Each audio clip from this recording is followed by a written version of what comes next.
Assalamualaikum warahmatullahi wabarakatuh.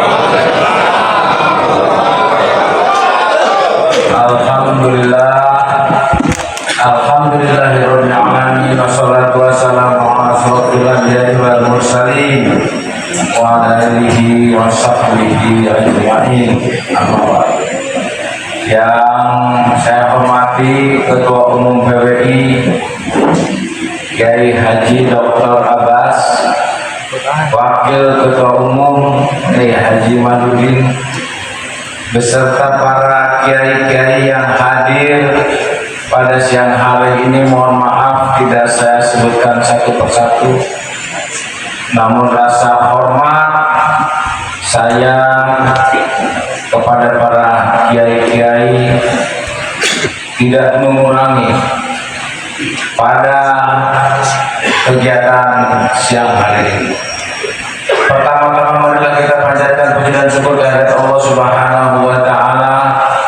Allah Subhanahu wa taala Tuhan yang Maha Kuasa, Allah yang Maha Besar, yang senantiasa memberikan bimbingan dan petunjuknya bagi kita semua. Salawat dan salam disampaikan kepada junjungan Nabi besar Muhammad Sallallahu Alaihi Wasallam dan para sahabatnya yang menuntun kita sampai detik ini untuk mengamalkan ajarannya. Bapak-bapak dan ibu-ibu, para kiai, pertama saya mengucapkan terima kasih atas undangan Rakornas yang secara langsung tadi malam Pak Ketua dan Wakil langsung ke rumah saya beserta jajaran untuk mengundang saya hadir di Rakornas pertama PWI, Rakernas PWI. Jawaban saya cuma satu, saya hadir.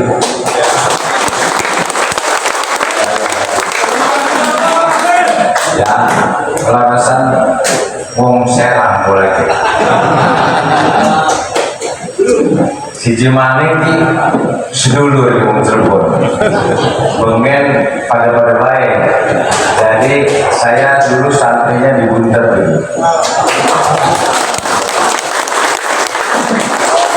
Bapak-bapak dan ibu sekalian, saat ini di zaman literasi, ya, di zaman perubahan, zaman disrupsi, di mana perubahan yang begitu cepat, ya, kalau tidak diimbangi dengan literasi budaya, maka ini kita akan salah-salah menafsirkan dan menyikapi situasi.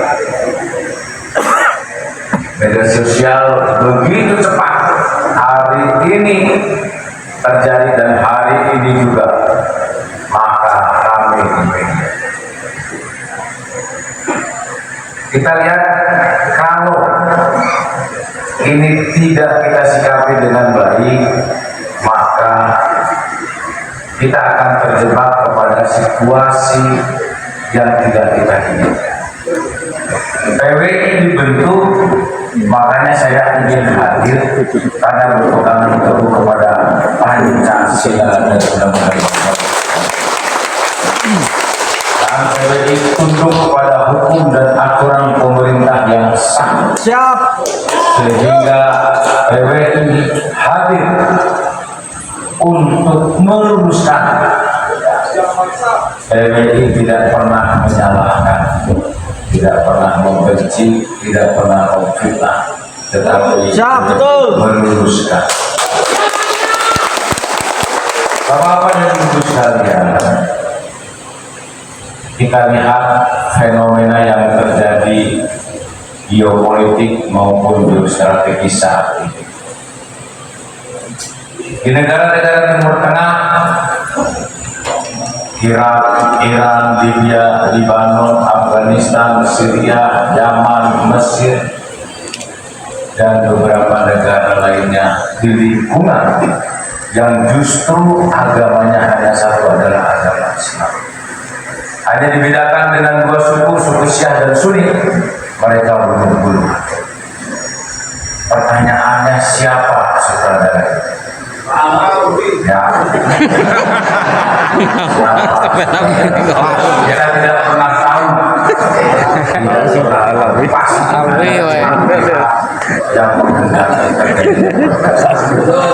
Indonesia menempati peringkat ke-100 dari 179 yang rentan terjadinya konflik komunitas.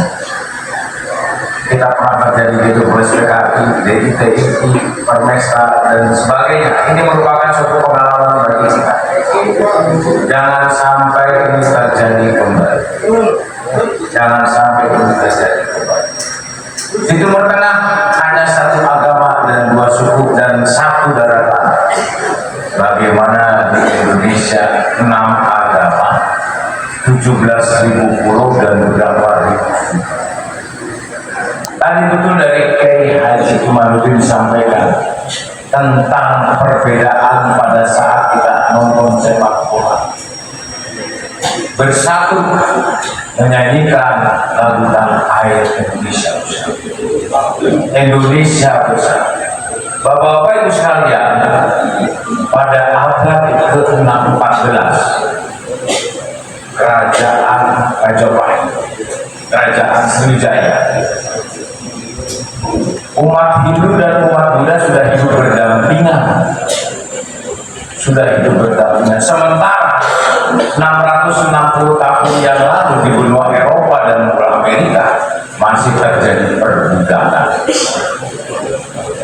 Jadi menghargai perbedaan itu sejak dari dulu nenek moyang kita mengajarkan, yang kemudian diteruskan oleh para wali songo dengan ajaran Islamnya menyampaikan kepada kita semua, sehingga kita saling menghormati, saling menghargai.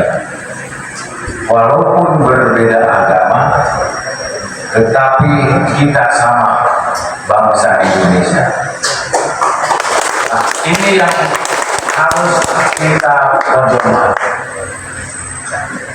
Karena kalau kita saling menuduh, saling menjelekkan dan sebagainya, ini tidak menyelesaikan masalah.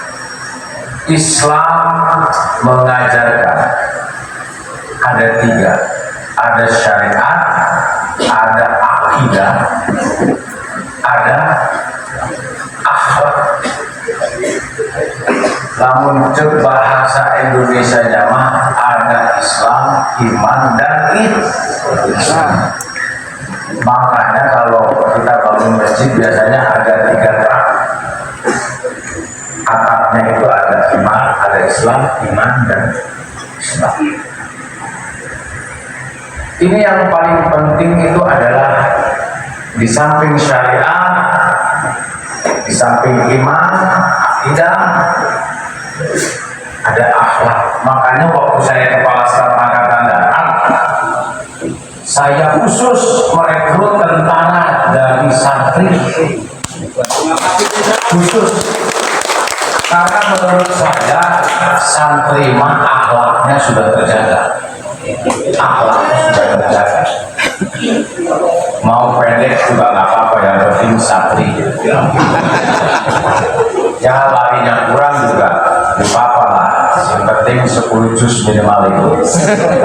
Kalau 30 juz merem kita mancing langsung ya, yang penting santri. Karena akhlak itu yang utama, karena akhlak itu perilaku. Akhlak itulah pencerminan orang-orang yang bertakwa. Ya, seperti firman Allah, wattaqullah wa yu'allimukumullah. Siapa yang bertakwa kepada Allah, maka Allah akan memberi. Di dalam firman Allah disampaikan, ya ayyuhalladzina amanu kutiba alaikumusiyam kama kutiba alal ladzina min qablikum la'allakum tattaqun. Tattaqun itu adalah orang yang bertakwa. tidak menjelekkan orang, tidak menyakiti orang, tidak memfitnah orang, tidak menuduh orang, ya, tidak merendahkan orang. Kita lihat Pak Jokowi sering dijelek-jelekan. Pak Prabowo pun sama, difitnah, dijelekan, dipojokkan, dikerdilkan, dituduh. Itulah ajaran Rasulullah. Dilempar kotoran, dilempar batu dalam syiar agama, yang doanya Rasulullah, ya Allah, maafkanlah mereka karena mereka belum tahu, karena mereka belum paham. Itulah ciri-ciri orang yang bertakwa, yang tidak menjelekkan orang, tidak pernah membenci orang, tidak pernah menfitnah orang. Itu ciri-ciri orang yang bertakwa. Ada dua juga ciri orang yang bertakwa. Dia tidak pernah mengingat-ingat dua perkara. Dia tidak pernah mengingat-ingat kebaikan dirinya kepada orang lain. Yang kedua, dia tidak pernah mengingat-ingat kejelekan orang lain kepada dirinya. Perkara yang kedua, dia selalu melupakan dua perkara. Perkara yang pertama, dia selalu melupakan kebaikan dirinya kepada orang lain, dan dia selalu melupakan kejelekan orang lain pada dirinya. Ini yang harus dipedoman oleh anggota PW yang bicaranya halus. Mari kita ikuti ajaran Rasulullah, kita ikuti ajaran Rasul.